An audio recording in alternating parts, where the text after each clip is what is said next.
اعوذ باللہ من الشیطان الرجیم بسم اللہ الرحمن الرحیم هل يستوي الذين يعلمون والذين لا يعلمون وقال اللہ تعالی هل يستوي الأعمى والبصير صدق اللہ مولانا العظیم۔ ناظرین گرامی، ہم نے ایک سیریز شروع کی ہے کہ قرآن فہمی کے لیے سیرت کے مطالعے کی کیا اہمیت ہے، سیرت کا مطالعہ کر کے کیوں ہمیں قرآن بہتر طور پر سمجھ آ سکتا ہے۔ اس کے لیے کچھ شارٹ لیکچر ہم عرض کریں گے کہ قرآن فہمی کے لیے رسول اللہ صلی اللہ علیہ وآلہ وسلم نے جو حکمت عملی اختیار کی، اور آپ کے کنڈکٹ اور آپ کی سیرت سے جو ہمیں پتہ چلتا ہے کہ آپ کی سیرت کا مطالعہ کیا جائے تو قرآن بہتر طور پر سمجھ آئے گا۔ دراصل قرآن نے خود کہا کہ هل يستوي الذين يعلمون والذين لا يعلمون، لوگوں کیا جاننے والے لوگ اور وہ لوگ جو کچھ نہیں جانتے وہ برابر ہو سکتے ہیں؟ پڑھے لکھے لوگ اور جاہل لوگ کیا ان کو برابر قرار دیا جا سکتا ہے؟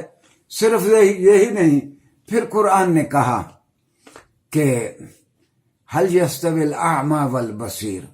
کیا آنکھوں والے اور وہ لوگ جو دیکھ نہیں سکتے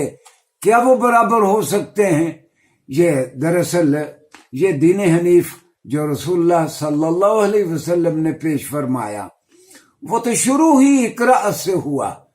کہ اے محمد، جبرائیل آئے اور کہنے لگے کہ اے محمد صلی اللہ علیہ وآلہ وسلم آپ پڑھیں،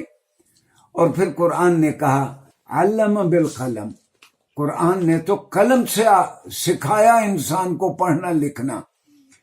ہم آپ کی مکی زندگی کا ہم جائزہ لیتے ہیں کہ مکہ میں آپ نے کیا کیا اقدامات کیے۔ دراصل مکہ مکرمہ میں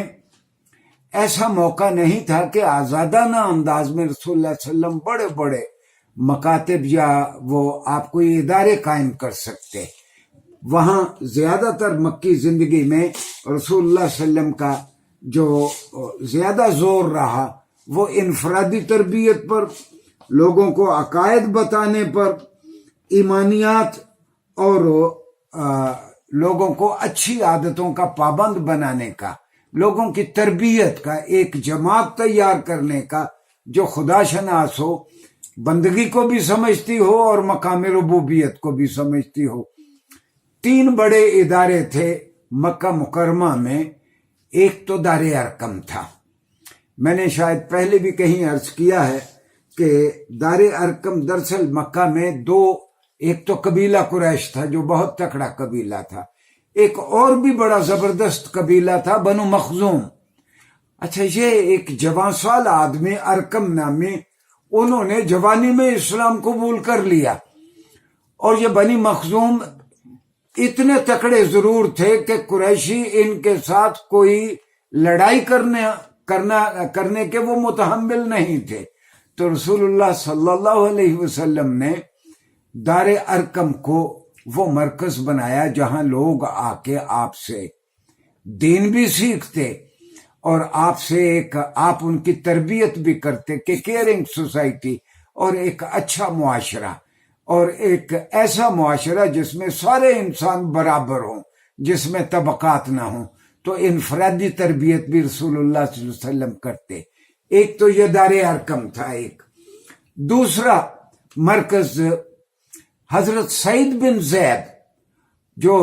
حضرت عمر ابن الخطاب کے بہنوئی تھے، ان کا گھر بھی بہت بڑا مرکز تھا کہ جہاں لوگ آ کے رسول اللہ صلی اللہ علیہ وسلم سے دین سیکھتے۔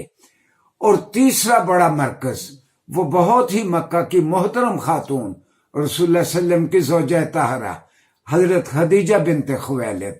تو ان کے گھر بھی خاص طور پر عورتیں جا کے ان کے گھر جا کر دین سیکھتی۔ اور رسول اللہ صلی اللہ علیہ وسلم ویسے عورتوں کو بھی الگ ٹائم دیا کرتے تھے، یعنی یہ سمعانی نے ایک جگہ لکھا اور باقی بھی جو سیرت کی کتابیں ہیں کہ ایک مرتبہ کسی خاتون نے رسول اللہ صلی اللہ علیہ وسلم سے کہا، یا رسول اللہ، سارا دن زیادہ وقت آپ مردوں کے ساتھ گزارتے ہیں تو ہمیں دین کون سکھائے گا؟ تو آپ نے اسے فرمایا، موعدکن بیت فلان، فلاں خاتون کا گھر وہاں ہم پیریوڈیکلی یعنی جو بھی انہوں نے طے کیا ہوگا کہ 15 روزہ میٹنگ ہوگی یا ہفت روزہ میٹنگ ہوگی یا سہ روزہ میٹنگ ہوگی، فلاں عورت کے گھر میں عورتوں سے خطاب کروں گا اور عورتوں سے بات چیت کروں گا۔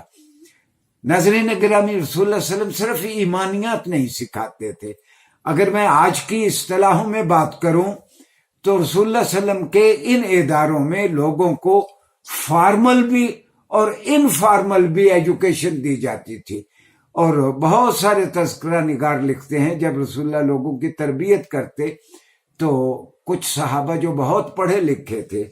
وہ آنے والے جن کی تربیت کی جاتی ان کو ساتھ ریاضی اور حساب کتاب بھی سکھایا جاتا، تاکہ اگر وہ تجارت میں جائیں یا زندگی کے کسی شعبے میں جائیں تو وہ اپنے معاملات کا خود خیال رکھ سکیں۔ نیکسٹ لیکچر میں شارٹ لیکچر میں ہم جائزہ لیں گے کہ مدینہ منورہ میں رسول اللہ صلی اللہ علیہ وسلم کے کیا کیا اقدامات تھے تعلیم کو عام کرنے کے لیے۔ شکریہ۔